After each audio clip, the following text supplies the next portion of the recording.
महाभारत में क्या सब कुछ धर्म के हिसाब से हुआ था? चलिए कुछ इंसिडेंट्स लेते हैं। देखिए, महाभारत को बहुत सारे लोग कथा के नाम पे देखते हैं।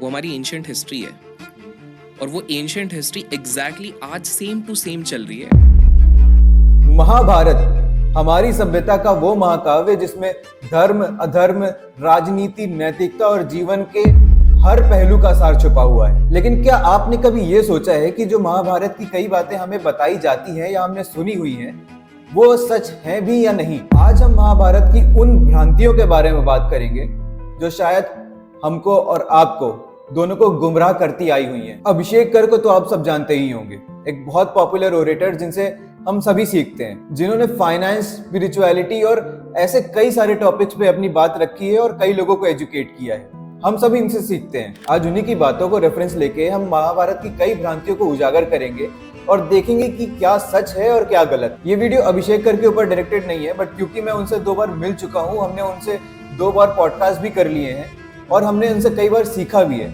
इसलिए हमने उनकी बातों को एज अ रेफरेंस लेके इन भ्रांतियों को उजागर करने का सोचा है। तो बिना ज्यादा देर किए शुरू करते हैं आज के कटाक्ष।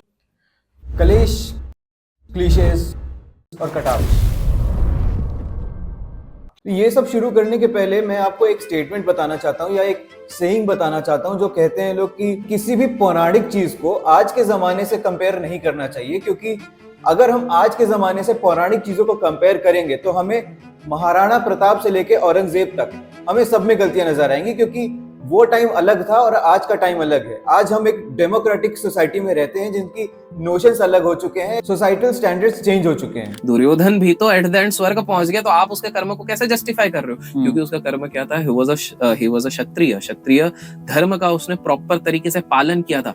तो फ्रॉम थर्ड एंगल आज हम जज कर रहे हैं वो गलत है, लेकिन भगवान ने तो फैसला सुनाया कि he was not wrong at that point of time। बहुत सारे लोगों को ये लगता है कि दुर्योधन ने अपने जीवन काल में जो भी कर्म किए थे वो क्षत्रिय धर्म का पालन कर रहे थे, जिसकी वजह से उन्हें स्वर्ग की प्राप्ति हुई थी। ये सच है कि दुर्योधन को स्वर्ग प्राप्त हुआ था, लेकिन इस वजह से नहीं कि जो भी उसने कुकर्म किए थे उसकी वजह से, लेकिन इस वजह से कि रणभूमि में उसने अपने प्राण त्यागे थे। वो क्षत्रिय धर्म का पालन करते करते मरे थे और गीता में श्री कृष्ण ने भी कहा है कि अगर वीर रणभूमि में मरता है तो उसका शव भी पूजनीय है। लेकिन एक सवाल ये भी उठता है कि धर्मराज युधिष्ठिर और बाकी पांडवों को अपनी स्वर्ग यात्रा में इतनी दिक्कतें क्यों हुई? पांडवों ने तो युद्ध के दौरान भी धर्म का पालन किया था, लेकिन क्यों चारों पांडवों और द्रौपदी की मृत्यु स्वर्गलोक पहुंचने के पहले ही हो गई? इसका कारण यह है कि पांडवों ने 36 साल हस्तिनापुर पे राज करने के बाद अपनी स्वर्ग यात्रा चालू की थी, ना कि वो धर्म का पालन करते करते रणभूमि में मरे थे, जिसकी वजह से दुर्योधन को स्वर्ग प्राप्त हुआ, लेकिन पांडवों को पहले यमराज के सामने उपस्थित होना पड़ा। आइए चलते हैं एक दूसरे व्याख्यान की तरफ जो कि अभिषेक कर ने अपने पॉडकास्ट में बोला है। अगर आप गरुड़ पुराण देखते हैं,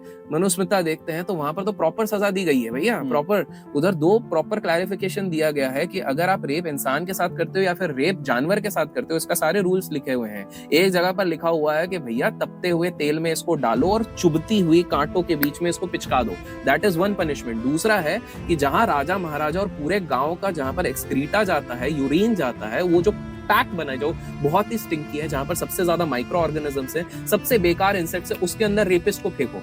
अब ये बात बिल्कुल सच है कि मनुस्मृता में ये चीज लिखी हुई है कि अगर एक व्यक्ति औरत का शोषण करता है तो उसको मृत्यु की दंड देनी चाहिए। लेकिन क्या ये पूरा सच है? इसकी सच्चाई ये है कि ब्राह्मण और अलग जातियों के लिए 2 अलग अलग नियम दिए गए हैं। जहाँ पे क्षत्रिय, वैश्य और शूद्र के लिए मृत्यु दंड जैसी चीज मेंशन की गई है, वहीं पे ब्राह्मण के लिए सिर्फ देश निकाला दिया गया, क्योंकि ये सारे टेक्स्ट उस समय के हैं जब ब्राह्मण को समाज में एक अलग दर्जा दिया जाता था, वो पूजनीय हुआ करते थे समाज में। लेकिन आज के समय में जाति के आधार पर नियम नहीं बदले जाते हैं।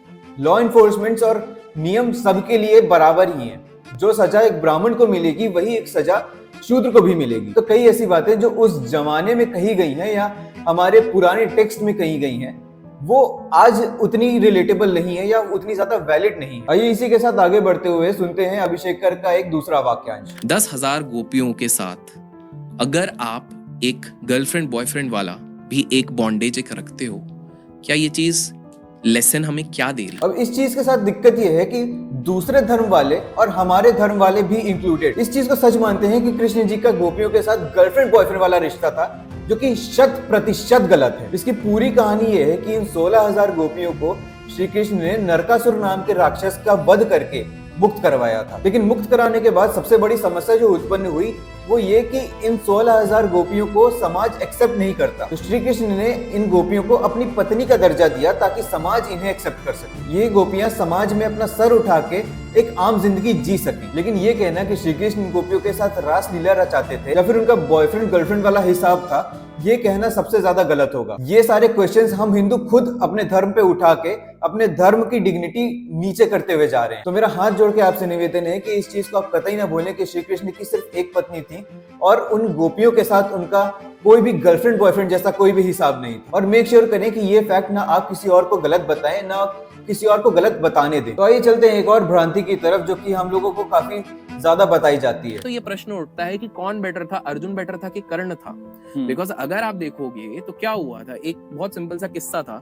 उसमें क्या होता है कि जब दोनों के बीच में बो एंड एरो की फाइट चलती है तो अर्जुन एक एरो चलाता है जिससे 10 फीट इनका रथ पूरा पीछे हो जाता है। कर्ण चलाता है 2 फीट पीछे चले जाता है। तो अर्जुन कृष्ण जी को बोलता है, देखा मैंने क्या किया। हाँ, कृष्ण जी बोलते हैं, भाई साहब मैं जगत हरता, तुम्हारा रथ भगवान की देन और तुम्हारे पीछे साक्षात हनुमान जी। ये सब होने के बाद अगर एक योद्धा 2 फीट तुमको पीछे कर लेता है तो तुमने क्या उखाड़ लिया उसको 10 फीट जिसके पास कुछ भी नहीं है। इस वाक्यांश की सच्चाई असल में ये है कि ये चीज जो अभिषेक कर्ण ने कही वो कहीं हुई ही नहीं। आप महाभारत का कोई भी वर्जन पढ़ेंगे उसमें ये कहीं नहीं लिखा है कि अर्जुन के रथ पे हनुमान जी और श्री कृष्ण के विराजमान होने के बाद भी कर्ण उसके रथ को 3 गज पीछे कर देता था। ये ऐसी चीज है कि महाभारत के एवोल्यूशन के साथ ही कहानियां ऐड होती गई हैं जो कि कभी हुई ही नहीं थी, जो कि कभी चीजें डॉक्यूमेंटेड ही नहीं है। जैसे कि एक और इंस्टेंस है जहाँ पे कहा जाता है कि द्रौपदी ने दुर्योधन को कहा था कि अंधे का पुत्र अंधा, जो कि ऐसा कभी हुआ ही नहीं था। जो कि बोला यह जाता है कि जब ये घटना घटी तब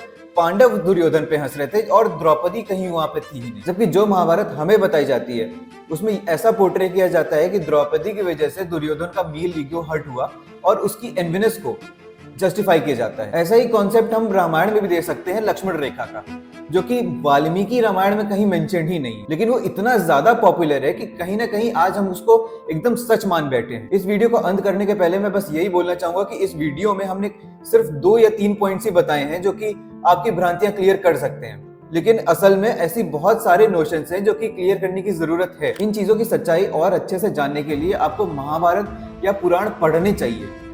और मेरा आपसे निवेदन है कि अपने धर्म पे, अपने रिलीजियस टेक्स्ट पे सवाल ना उठाएं। तो यार ये वीडियो एंड करते हैं और आप लोग कमेंट करके जरूर बताना कि और ऐसी भ्रांतियां जो कि इस समाज में फैल रही हैं जो कि क्लियर करनी चाहिए।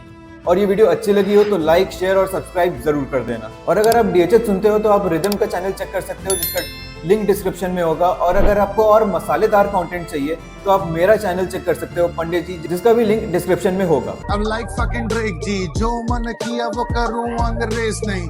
ए अब खत्म करे बातें, मेरे यार जिंदगी यूं ही निभा दे। और फिर इस पॉडकास्ट को कह दे चलो सब्सक्राइब करो, थोड़ा थम्स अप दिखा दे क्या।